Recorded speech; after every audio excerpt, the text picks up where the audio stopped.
एक परिवार अपनी कार में घर लौट रहा था। अचानक उनका एक्सीडेंट हो गया। जब आंख खुली तो सबसे पहले माँ और बेटी ने खुद को कार से बाहर निकाला। वो घबराए हुए थे, हिलते डुलते हुए किसी तरह बाहर निकले, लेकिन पिता अब भी कार में फंसे हुए थे। तभी अचानक अंधेरे में कुछ अजीब सी हरकत हुई और उस आदमी पर हमला कर दिया। हमला तेज था और उसकी चीखों से रात की खामोशी टूट गई। वो प्राणी जल्दी ही वहां से गायब हो गया, जैसे वो सिर्फ अपने निशान छोड़ने आया हो।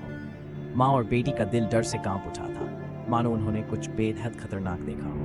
वो हड़बड़ी में अब किसी तरह घर पहुंच गए। घर पहुंचने के बाद भी उनके दिल की धड़कनें शांत नहीं हुई थी। आदमी जिसे गंभीर चोट आई थी, उसकी नजरें हर कोने पर थीं, जैसे वो उस अजीब प्राणी के लौटने का इंतजार कर रहा था। वाइफ को धीरे धीरे एहसास हुआ कि उसके पति की हालत बिगड़ रही। चोट मामूली नहीं थी। उसने फौरन किसी को फोन किया और स्थिति बताई, लेकिन उसकी चिंता तब बढ़ गई जब उसे पता चला कि उस चोट की वजह से उसके पति को एक अजीब सा संक्रमण हो चुका है।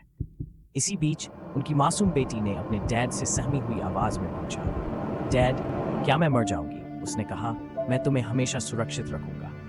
लेकिन उसके दिल में भी एक अजीब सा डर पनप रहा था, क्योंकि वो खुद महसूस कर रहा था कि कुछ ठीक नहीं है। कुछ समय बाद उसने अपनी वाइफ को बताया कि उसके शरीर में कुछ बदलाव हो रहे हैं। उसकी सोच भी धुंधली हो रही थी।